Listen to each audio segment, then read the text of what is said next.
जिला परिषद की साधारण सभा की बैठक थी। उसमें कई ऐसे मुद्दे थे जिनको मैंने इस पटल पे रखा।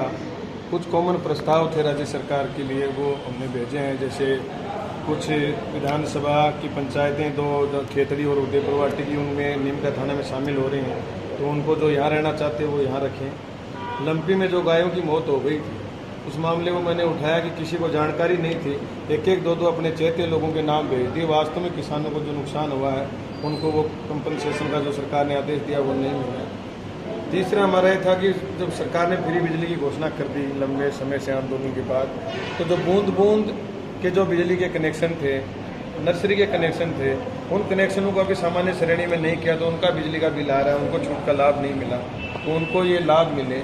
एक क्या है, आज़ादी से पहले 300-400 साल पहले से जो खेती कर रहे हैं किसान ज़मीन पर, उनकी ज़मीन मंदिर माफी के नाम चढ़ी हुई है रिकॉर्ड में, और वो वहाँ काबिज हैं।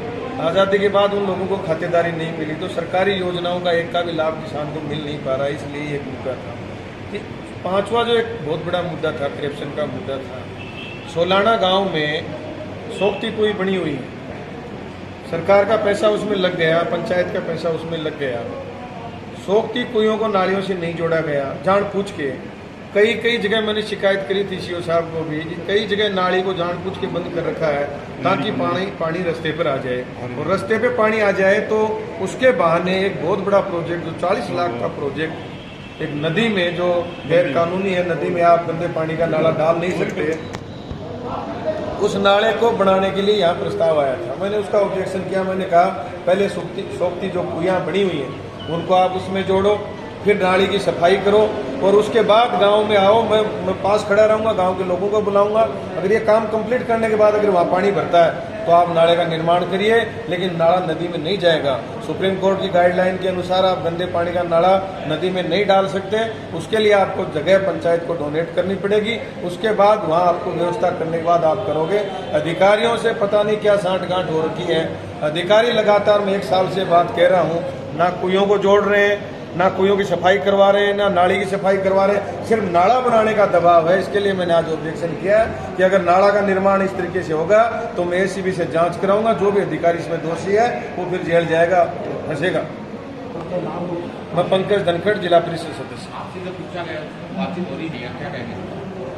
उनका तो ये मानना था कि ये लंबे समय से मामला चल रहा है और इसमें अधिकारी सारा घालमेल कर रहे थे, तो इन्होंने सोचा कि कोई अधिकारी इसकी चपेट में आ जाएगा, मीडिया में खुलासा हो जाएगा, तो अपने अधिकारियों के बचाव में इस तरीके की बात उन्होंने करी। ज्यादातर मीटिंग में देखा गया अधिकारियों से जवाब देते नहीं बन रहा था, तो आपको कोई भी अधिकारी प्रॉपर तैयारी करके नहीं आता।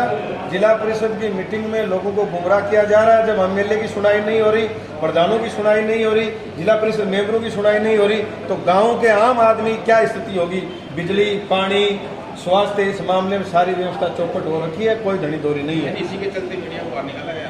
बिल्कुल निकाला गया। पिछले दिनों एजुकेशन में देखो, एजुकेशन का एक अधिकारी, एजुकेशन के अधिकारियों के खिलाफ करप्शन के मामले को लेकर धरने पे बैठा था। कितना बड़ा इशू था, मैंने आज उठाया, उसमें उसकी जांच करवाई। तो कलेक्टर साहब ने कहा कमेटी बना दी है एसडीएम साहब के नेतृत्व में, जल्दी उसकी जांच रिपोर्ट सामने आएगी।